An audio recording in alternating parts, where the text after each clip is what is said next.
வணக்கம். வேந்தரின் இளங்கதிர் காலை செய்திகளுக்காக பிரவீனா, கௌரி விஸ்வநாதன். முதலில் தலைப்புச் செய்திகள். ராகுல் காந்தி இன்று வயநாட்டில் வேட்புமனு தாக்கல். கேரளத்தில் பாதுகாப்பு ஏற்பாடுகள் தீவிரம்.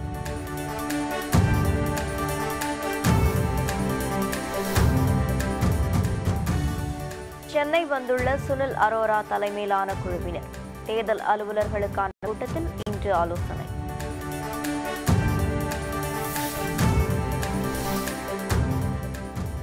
தேர்தல் முடிந்ததும் அனைவரும் கலைந்து விடுவார்கள். அதிமுக கூட்டணி குறித்து ஸ்டாலின் விமர்சனம்.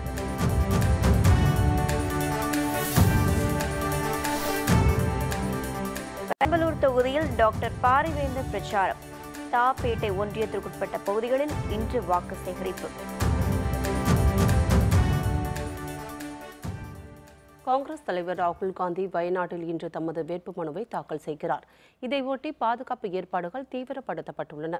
மக்களவைத் தேர்தலில் காங்கிரஸ் தலைவர் ராகுல் காந்தி அமேதி தொகுதியில் போட்டியிடுவதுடன் கேரளாவின் வயநாடு தொகுதியிலும் போட்டியிடுகிறார். இந்த தொகுதியில் வருகிற 23ஆம் தேதி வாக்குப்பதிவு நடக்கிறது. இதற்காக வேட்புமனு தாக்கல் தொடங்கியுள்ளது. பலத்த எதிர்பார்ப்புக்கு மத்தியில் வயநாடு தொகுதியில் களமிறங்கும் ராகுல் காந்தி இன்று தனது வேட்புமனுவை தாக்கல் செய்கிறார். இதற்காக கோழிக்கோட்டில் இருந்து ஹெலிகாப்டர் மூலம் கல்பெட்டா நகருக்கு செல்கிறார். பின்னர் அங்கிருந்து மாவட்ட ஆட்சியர் அலுவலகம் சென்று தனது வேட்புமனுவை தாக்கல் செய்கிறார். முன்னதாக தனது சகோதரியும் காங்கிரஸ் பொதுச் செயலாளருமான பிரியங்காவுடன் வாகன பேரணி ஒன்றில் ராகுல் காந்தி பங்கேற்பார் என தெரிகிறது.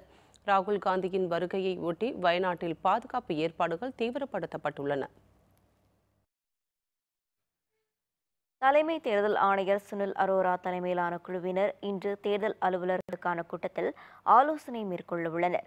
தமிழகத்தில் தேர்தல் முன்னேற்பாடுகள் குறித்து முக்கிய ஆலோசனைகள் மேற்கொள்வதற்காக தலைமை தேர்தல் ஆணையர் சுனில் அரோரா, தேர்தல் ஆணையர்கள் அசோக் லவாசா, சுஷில் சந்திரா ஆகியோர் சென்னை வந்துள்ளனர்.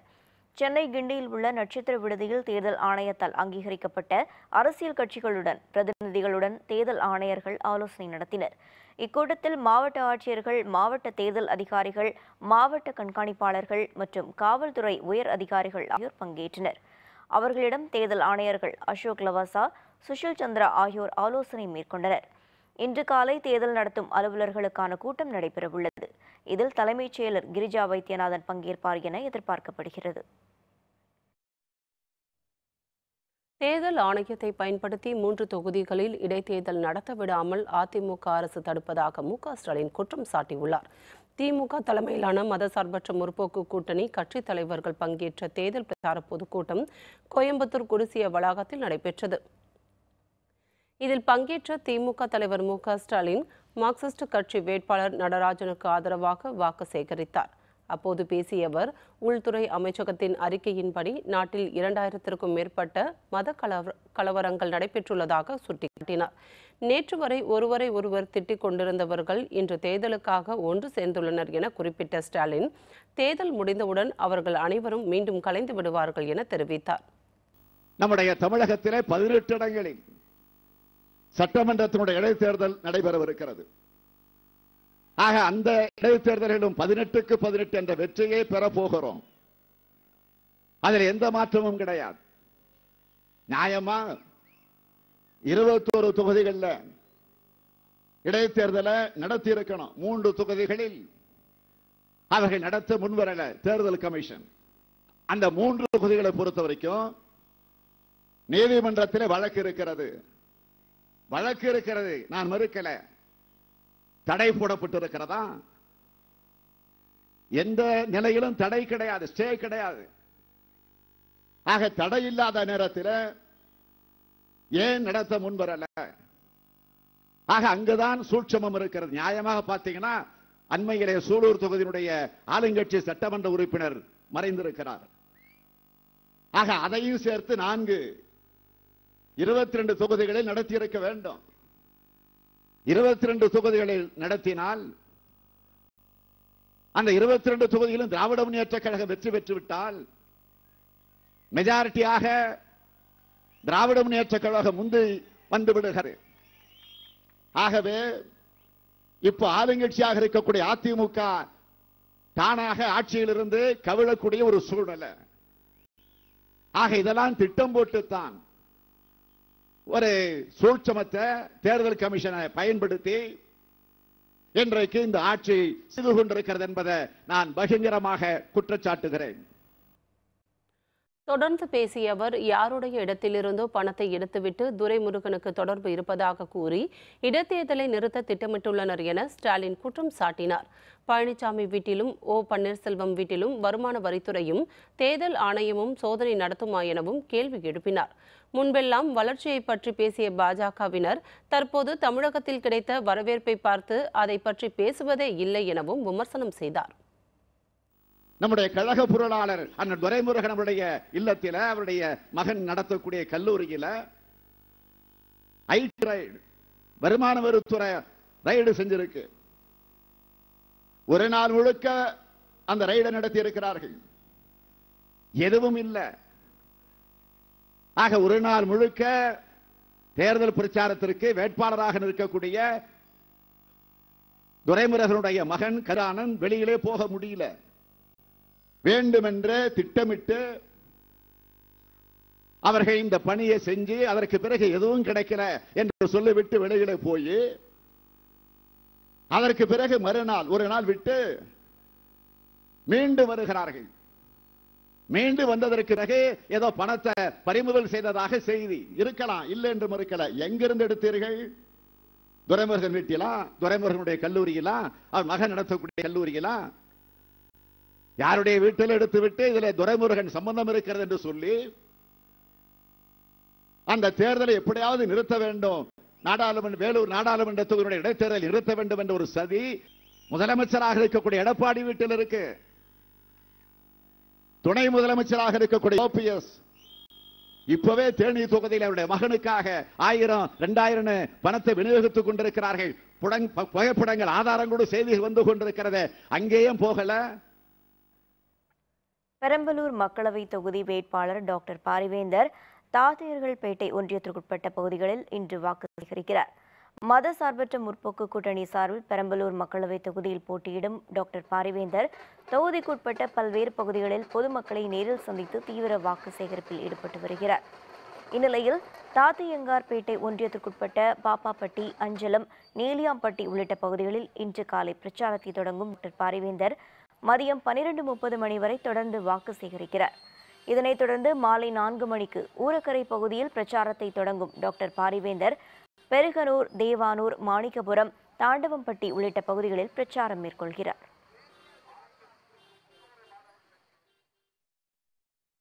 பெரம்பலூர் மக்களவை தொகுதியில் இந்திய ஜனநாயக கட்சிக்கு பெரும் வரவேற்பு உள்ளதாக கட்சியின் தலைவர் ரவி பச்சமுத்து தெரிவித்துள்ளார். பெரம்பலூர் தொகுதிக்குட்பட்ட குளித்தலை அருகே உள்ள போத்துராவுத்தன்பட்டியில் இந்திய ஜனநாயக கட்சி சார்பில் வாக்கு சேகரிப்பு கூட்டம் நடைபெற்றது. இதில் கலந்து கொண்ட ஐஜேகே தலைவர் ரவி பச்சமுத்து மதசார்பற்ற முற்போக்கு கூட்டணியின் பெரம்பலூர் மக்களவை தொகுதி வேட்பாளர் டாக்டர் பாரிவேந்தருக்கு ஆதரவாக வாக்கு சேகரித்தார். பின்னர் செய்தியாளர்களிடம் பேசிய ரவி பச்சமுத்து பஞ்சப்பட்டி ஏரி தூர்வாரப்படும் என கூறினார். இதேபோல் நடுநிலைப்பள்ளி உயர்நிலைப்பள்ளியாக தரம் உயர்த்தப்படும் உள்ளிட்ட கோரிக்கைகள் நிறைவேற்றப்படும் என்றும் தெரிவித்தார். இங்கே பெருந்தலாக கூடியிருக்கின்ற கிராமத்து மக்களை சந்தித்து திராவிட முன்னேற்ற கழகத்தின் தோழர்கள் ரொம்ப அருமையாக நம்மளை வழிநடத்துகிறாங்க. தலைமையில் அவங்க தலைமையில் ஏற்றுட்டு இருக்கோம். ரொம்ப பிரமாதமாக எடுத்துகிட்டு போகிறாங்க. அது மட்டும் இல்லாமல் ஐயா கடந்த முறையே 2014 தேர்தலை இங்கே சந்தித்ததுனால இந்த ஐயா இந்த ஊருக்கு புதுசு இல்லை. இங்கே மக்கள் எல்லாம் ஐயா லாஸ்ட் இயர் வர முடியல, இந்த வாட்டி வரணுங்கிறதுல அவங்களும் எழுச்சியோடு இருக்காங்க. 2 பேரும் சேர்ந்தது ப்ளஸ் ஆகிடுச்சு. ரொம்ப நல்லா இருக்குது. இன்னைக்கு எங்கே சேர்ந்தாலும் ரொம்ப வரவேற்பு நல்லா இருக்குது. போத்துராவுத்தன்பட்டி ஊர் மக்கள் சார்பில் பேசிய பொறியாளர் அருள்செல்வன் இந்த கிராமத்தை சேர்ந்தவர்கள் SRM மருத்துவமனையில் இலவச மருத்துவ சிகிச்சை பெற்றுள்ளதாக குறிப்பிட்டார். நாங்கள் இந்த 18 பட்டி கிராமமும் நாங்கள் எல்லாம் ஒன்று சேர்ந்து இந்த பாரிவேந்தர் அவர்களுக்காக உதயசூரியன் சின்னத்தில் முத்திரையிடணும்னு சொல்லி இன்னைக்கு ஒரு கூட்டம் ஏற்பாடு செஞ்சிருந்தோம். எல்லாருமே ரொம்ப சந்தோஷமா இந்த நிகழ்வுல கலந்துக்கிட்டாங்க. ஏன்னா ஏற்கனவே இந்த கிராமங்களில் மருத்துவமனையில் நிறைய பேர் இந்த உடம்பு முடியாதவங்க இலவசமாக மருத்துவமனையில் ட்ரீட்மெண்ட் எடுத்து நல்ல விதமாக குணமாகி இருக்காங்க. அதே மாதிரி இலவச கல்வி கொடுத்துருக்காங்க. அதெல்லாம் மனசில் ஐயா வந்தால் நல்லா இருக்குமேன்னு சொல்லி தான் நாங்கள் ஒரு ஒட்டுமொத்தமாக முடிவெடுத்திருக்கோம். ஸோ எங்களுடைய அத்தனை ஓட்டுகளும் இந்த ஊராட்சி போத்தராவத்தம்பட்டி ஊராட்சிக்கு உட்பட்ட ஓட்டுகள் அனைத்தும் ஐயா பாரிவேந்தர் அவர்களுக்கு உதயசூரியன் சின்னத்தில் போடுவதாக இந்த மாரியம்மன் கோயில் திடலில் வந்து உறுதி எடுத்திருக்கோம். தேர்தல் ஆணையம் ஆளும் கட்சி மீது பரிவும் எதிர்க்கட்சிகள் மீது அதிகாரமும் செலுத்தி வருவதாக தமிழக காங்கிரஸ் கமிட்டி தலைவர் கே.எஸ். அழகிரி குற்றம் சாட்டியுள்ளார். கரூர் மக்களவைத் தொகுதி காங்கிரஸ் வேட்பாளர் ஜோதிமணியை ஆதரித்து திண்டுக்கல் மாவட்டம் குஜிலியம்பாறையில் நடைபெற்ற கூட்டத்தில் பரப்புரை செய்த பின் கே.எஸ். அழகிரி செய்தியாளர்களை சந்தித்தார். தாமரை கடலில் மலரும் என்று தமிழிசை கூறியிருப்பது இலக்கிய தவறு ஆகும் என குறிப்பிட்ட அவர் தமிழகத்திலும் தாமரை மலராது என விமர்சனம் செய்தார். தேனியில் ஆரத்தி எடுப்பவர்களுக்கு துணை முதல்வரின் மகன் 500 ரூபாய் வழங்குவது குறித்து மாவட்ட ஆட்சியர் ஏன் நடவடிக்கை எடுக்கவில்லை என கேள்வி எழுப்பினார். துரைமுருகன் அவருடைய இல்லத்தை சோதனையிட்டிருக்கிறார்கள். தாராளமாக சோதனைகள் வேண்டாம் என்று சொல்லவில்லை. நான் கேட்கிறேன், இந்திய தேர்தல் ஆணையத்தை கேட்கிறேன், நீங்கள் எடப்பாடி பழனிசாமி வீட்டிற்கு சென்றீர்களா? ஓபி பன்னீர்செல்வம் வீட்டிற்கு சென்றீர்களா? அந்த தேனி தொகுதியிலே ஆரத்தி எடுத்தால் 500 ரூபாய் போடுகிறார்கள். நீங்கள் ஆளும் கட்சிக்கு ஒரு பரிவு, எதிர்கட்சிக்கு ஒரு எதிர்ப்பு என்கின்ற நிலையை எடுப்பீர்களே, ஆனால் அதற்கான தண்டனையை நீங்கள் அனுபவிக்க வேண்டி வரும் என்பதனை இந்திய தேர்தல் ஆணையத்திற்கு நான் எச்சரிக்கையாகிறேன். அதிமுக தேர்தல் விதிமுறை மீறல், குழந்தைகளை நடனமாட வைத்து பிரச்சாரம். விவரம் விளம்பர இடைவேளைக்கு பிறகு.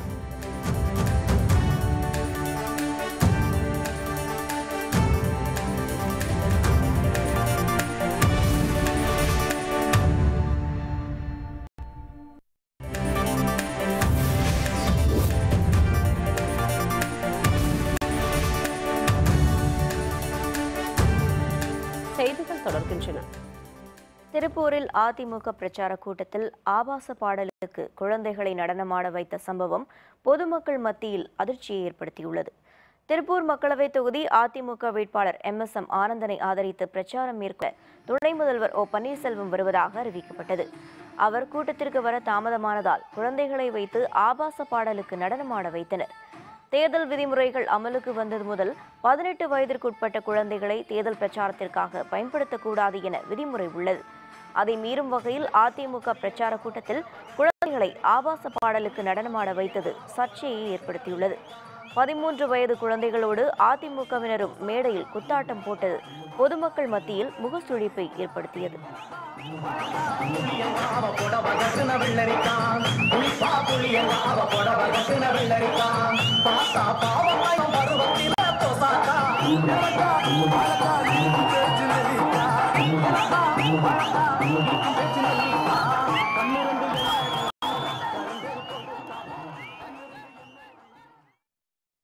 அரூர் அருகே உரிய ஆவணங்கள் இன்றி அரசு பேருந்தில் கொண்டுவரப்பட்ட 3,47,00,000 ரூபாய் பணத்தை தேர்தல் பறக்கும் படையினர் பறிமுதல் செய்தனர். திருவண்ணாமலையிலிருந்து தருமபுரி நோக்கி சென்று கொண்டிருந்த அரசு பேருந்தை அரூர் அருகே நிறுத்தி தேர்தல் பறக்கும் படையினர் சோதனை நடத்தினர். அப்போது பேருந்தில் சுமார் 7 பைகளில் 3,47,51,000 ரூபாய் ரொக்கப்பணம் இருந்தது கண்டுபிடிக்கப்பட்டது.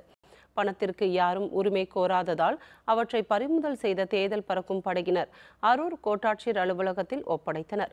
சந்தேகத்தின் பேரில் பேருந்தில் பயணம் செய்த அரசு ஊழியர் செல்வராஜ் என்பவரை கைது செய்து விசாரித்து வருகின்றனர்.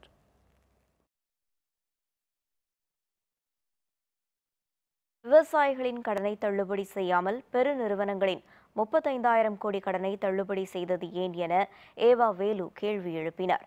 நாமக்கல் மக்களவைத் தொகுதியில் போட்டியிடும் கொங்குநாடு மக்கள் தேசிய கட்சி வேட்பாளர் AK சின்ராஸை ஆதரித்து பரமத்தி வேலூரில் பிரச்சார பொதுக்கூட்டம் நடைபெற்றது. இதில் திமுக உயர்நிலை செயல் திட்டக்குழு உறுப்பினர் ஏவா வேலு கலந்து கொண்டு பிரச்சாரம் செய்தார். தமிழகத்தில் போதிய மழை இல்லாததால் விவசாயிகள் வாங்கிய கடனை கட்ட முடியவில்லை. அதனை தள்ளுபடி செய்ய தில்லியில் போராடினர். அவர்களை பிரதமர் ஏன் சந்திக்காமல் வெளிநாடு சென்றார் என கேள்வி எழுப்பினார். தற்போது நாடாளுமன்ற தேர்தலுக்காக 4 முறை தமிழகத்திற்கு வந்து வாக்கு கேட்கிறார் என கூறினார். இந்த கூட்டுறவு தள்ளுபடி செய்ய என்று சொன்னார். இதுவரைக்கும் தள்ளுபடி செய்தார்களா? 4 முதலாளிக்கு நீங்கள் 35,000 கோடி ரூபாய் கட்ட முடியல தள்ளுபடி செய்கிறீர்கள். ஆனா எம்மூர் விவசாயி இரவு பகல் பாராமல் கஷ்டப்பட்டு ஏர் ஓட்டி மழை பெய்யாத காரணத்தினால், இயற்கை பொய்த்துவிட்ட காரணத்தினால் அந்த விவசாயி திரும்ப கட்டவில்லை என்று சொன்னால், தள்ளுபடி செய்ய என்று சொன்னால் கோமணத்தோடு வந்து போராட்டம் நடத்தினாலும் ஏறென்று பார்க்காத இந்த மோடி மீண்டும் ஆட்சியில் வருவது நியாயம்தானா? மக்களின் ஏழ்மையை காட்டி அரசியல்வாதிகள் பணம் சம்பாதிக்கிறார்கள் என மக்கள் நீதி மய்ய கட்சி தலைவர் கமல்ஹாசன் குற்றம் சாட்டியுள்ளார். வடசென்னை மக்களவை தொகுதி மக்கள் நீதி மய்ய வேட்பாளர் மௌரியாவில் ஆதரித்து அக்கட்சியின் தலைவர் கமல்ஹாசன் தேர்தல் பிரச்சாரத்தில் ஈடுபட்டார். அப்போது பேசிய அவர், இந்த தேர்தல் பிரதமரை மட்டும் முடிவு செய்யும் தேர்தல் அல்ல, தமிழகத்தின் நிலை குறித்து தில்லியில் தமிழ் குரல் எழ வாய்ப்பு அளிக்கும் அற்புதமான தேர்தல் என கூறினார்.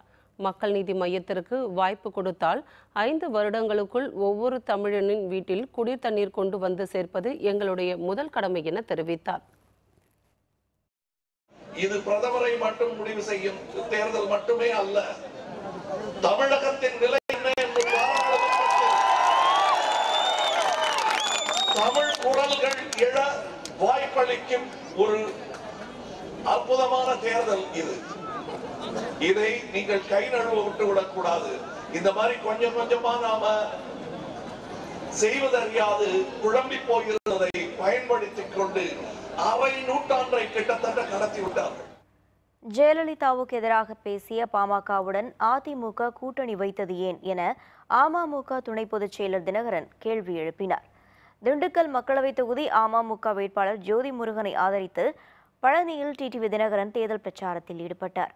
முன்னாள் முதல்வர் ஜெயலலிதா மறைந்த பிறகு சட்டமன்றத்தில் உருவப்படத்தை திறக்கக்கூடாது, அவருக்கு மணிமண்டபம் கட்டக்கூடாது என்று சொன்ன பாமகவுடன் அதிமுக ஏன் கூட்டணி வைத்தது என கேள்வி எழுப்பினார்.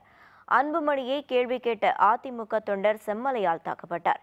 இதுதான் அதிமுகவில் தொண்டர்களின் நிலை என்று விமர்சனம் செய்தார். அம்மாவிற்கே துரோகம் செய்கின்ற அளவுக்கு இன்றைக்கு அம்மாவின் மறைவிற்கு பிறகு அவரது திருவுருவ படத்தை சட்டமன்றத்திலே திறக்கக்கூடாது என்று சொன்ன கட்சிகள் இருக்கணும். இவங்களெல்லாம் மானம் கெட்டவங்களை வெக்கம் கெட்டவங்களை பேசி அடுத்த வாரம் போய் இவர் அவங்களோட கூட்டணி வச்சுட்டாருங்க. உண்மையான அம்மாவுடைய தொண்டர்கள்லாம் இந்த துரோகத்தை ஏற்றுக்கொள்ளவில்லை.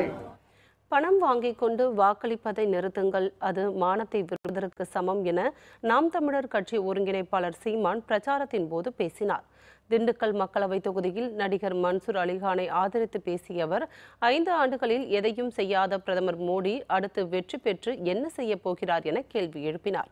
ரஃபேல் ஆவணத்தை பாதுகாக்க தவறிய மோடி அரசிடமிருந்து நாட்டை பாதுகாப்பது நமது கடமை என குறிப்பிட்டார். தேர்தல் என்பது வாக்கை விற்பனை செய்யும் சந்தை இல்லை, அது எதிர்கால வாழ்க்கையை தீர்மானிக்கிற சிந்தை என்றும் பேசினார். இந்த ரஃபேல் போர் விமானம் வாங்கினதில்ல, அந்த ஃபைல் எங்க, அந்த கோப்பு எங்கன்னு கேட்கிறாங்க. பாதுகாப்புத்துறை அமைச்சகத்திலிருந்து அந்த கோப்பு, அந்த ஃபைலை களவாடிட்டு போயிட்டாங்கிறான். இது எப்படிப்பட்ட வேடிக்கையா இருக்குது பாருங்க. காசை வாங்கி கொண்டு வாக்கு செலுத்துவதை நிறுத்துங்கள். நீங்கள் வாக்கு விற்கவில்லை, உங்கள் வாழ்க்கையை விற்கிறீர்கள், மானத்தை அடமான வைக்கிறீர்கள். மானத்திற்காக ஒரு உயிரை விட்ட ஒரு இனத்தின் கூட்டம் தன் மதிப்புமிக்க உரிமையை விற்பது எவ்வளவு கேவலமானது. குடும்ப அரசியல் கூடாது என கூறிய ஓபிஎஸ் மகனை வேட்பாளராக நிறுத்தி அரசியல் செய்வது ஏன் என அம்மா மக்கள் முன்னேற்றக் கழக தேனி தொகுதி வேட்பாளர் தங்க தமிழ்ச்செல்வன் கேள்வி எழுப்பியுள்ளார். தேனி மக்களவை தொகுதியில் அமமுக சார்பில் போட்டியிடும் தங்க தமிழ்ச்செல்வன் உத்தமபாளையம், போடி ஆகிய பகுதிகளில் தீவிர வாக்கு சேகரிப்பில் ஈடுபட்டார். அப்போது பேசிய அவர், குடும்பத்தில் ஒருவர் மட்டுமே பதவியில் இருக்க வேண்டும், மற்றவர்கள் இருக்கக்கூடாது என கூறிய ஓபிஎஸ் தன் தம்பிக்கு ஆவின் மண்டலத்தில் பொறுப்பு கொடுத்தது ஏன் என கேள்வி எழுப்பினார். தர்ம யுத்தம் நடத்திய துணை முதலமைச்சர் தன் மகனை வேட்பாளராக்கியது சரியா என்றும் விமர்சனம் செய்தார். தேனி எம்பி தொகுதிக்கு உன் பையனை சீட்டு கொடுத்த, ஒருத்தனுக்கு ஒரு பதவிக்கு தானே தர்ம யுத்தம் நடத்தின. உன் மகனுக்கு எம்பி சீட்டு வேணும்ன்ற, உன் தம்பி ராஜாவுக்கு ஆவியன்ல சேர்மன் வேணும்ன்ற மதுரைக்கு, உன் சம்பந்தி செல்லப்பாண்டிக்கு மதுரை ஹைகோர்ட்ல அரசு பதவி வேணும்ன்ற, உன் மகளை கட்ட மருமகளுக்கு மெட்ராஸ்ல பதவி, அரசு பதவி வேணும்ன்ற, உனக்கு மட்டும் உன் குடும்பம் நல்லா இருக்கு, நீ உடைச்சா மண் செட்டி, நாங்க உடைச்சா பொன் செட்டி ஆடாது. ஒரு மனுஷன் நியாயத்தை பேசணும்னா பேசக்கூடாது. தேமுதிக பொருளாளர் பிரேமலதா மயிலாடுதுறை அதிமுக வேட்பாளர் ஆசைமணியை தவறுதலாக OS மணியன் என மக்களுக்கு அறிமுகம் செய்து வைத்தது அங்கிருந்தவர்களை சிரிப்புக்குள்ளாக்கியது. நாகை மாவட்டம் சீர்காழி பகுதியில் அதிமுக வேட்பாளர் ஆசைமணியை ஆதரித்து பிரேமலதா பிரச்சாரம் மேற்கொண்டார். பிரச்சார கூட்டத்திற்கு தாமதமாக வந்த பிரேமலதா மயிலாடுதுறை வேட்பாளர் OS மணியன் வருகிறார் என வேட்பாளரை அறிமுகப்படுத்தினார். சிறிது நேரம் கழித்து சுதாரித்துக் கொண்ட அவர் ஆசைமணி என மாற்றி கூறினார். இந்த சம்பவம் அங்கிருந்த கூட்டணி கட்சியினரை வாய்விட்டு சிரிக்க வைத்தது. முன்னதாக பிரேமலதா வருகைக்காக காத்திருந்த அதிமுக உள்ளிட்ட கூட்டணி கட்சியினர் திரைப்பட பாடல்களுக்கு குத்தாட்டம் ஆடி கூட்டத்தை தக்க வைக்க முயற்சித்தனர். இந்த நேரத்தில் உங்க எல்லாருக்கும் சொல்றேன், வேட்பாளர் இப்பதான் வர அண்ணன் OS மணியன் ஆசைமணி அவர்கள் வராங்க.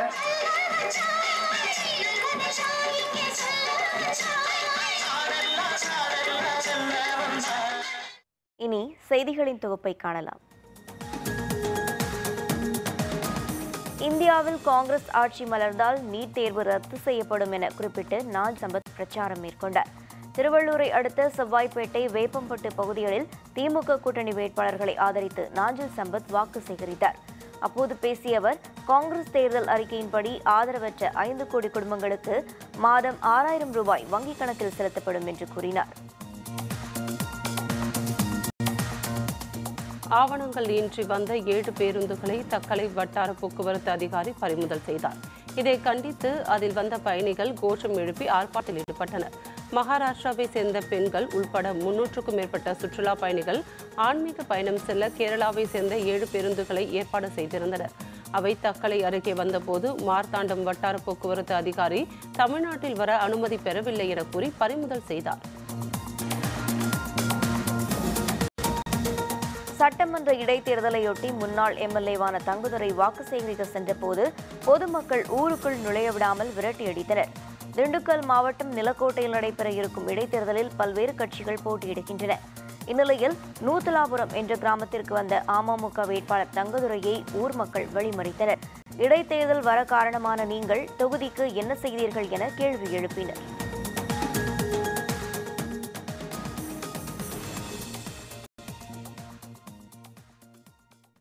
சென்னைக்கு எதிரான IPL கிரிக்கெட் மும்பை அணி அபார வெற்றி. விவரம் விளம்பர இடைவேளைக்கு பிறகு.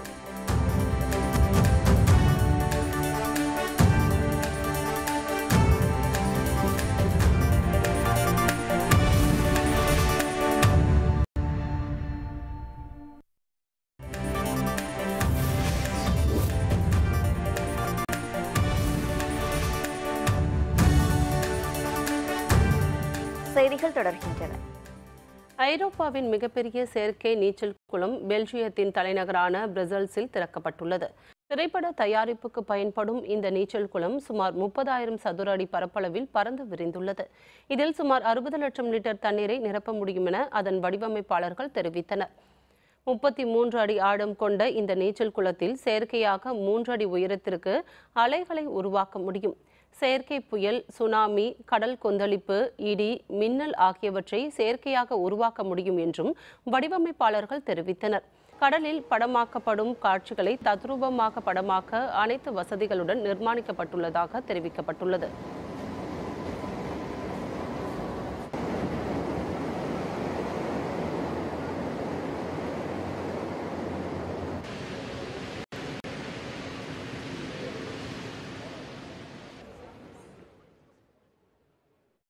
மும்பையில் நடைபெற்ற IPL கிரிக்கெட் போட்டியில் மும்பை இந்தியன்ஸ் அணி 37 ரன்கள் வித்தியாசத்தில் சென்னை அணியை தோற்கடித்தது.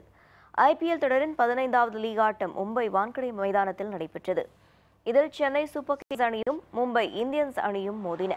டாஸ் வென்ற சென்னை அணி கேப்டன் MS தோனி முதலில் பந்து வீச்சை தேர்வு செய்தார். இதையடுத்து பேட்டிங்கை தொடங்கிய மும்பை அணி நிர்ணயிக்கப்பட்ட 20 ஓவரில் 5 விக்கெட் இழப்புக்கு 170 ரன்களை எடுத்தது.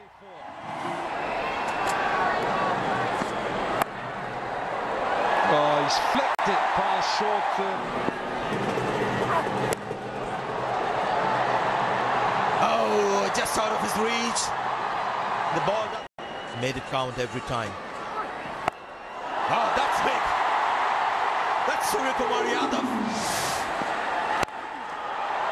That's going to be a fog about last ball. And he sliced that. That's gone for a 6. That's an incredible shot.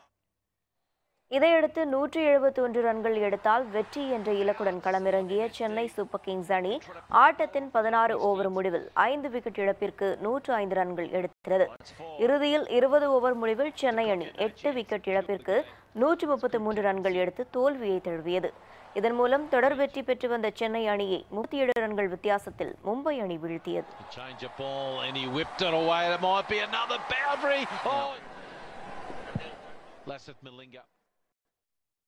மீண்டும் தலைப்புச் செய்திகள்.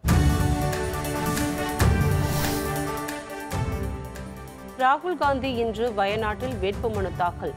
கேரளத்தில் பாதுகாப்பு ஏற்பாடுகள் தீவிரம்.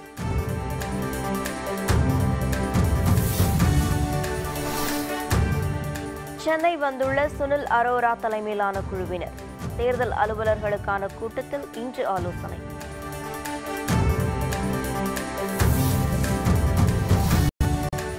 தேர்தல் முடிந்ததும் அனைவரும் கலைந்து விடுவார்கள். அதிமுக கூட்டணி குறித்து ஸ்டாலின் விமர்சனம்.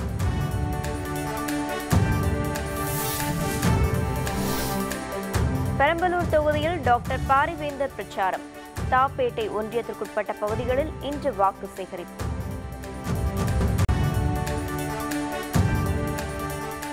இத்துடன் வேந்தரின் இளங்கதிர் காலை செய்திகள் நிறைவடைந்தன.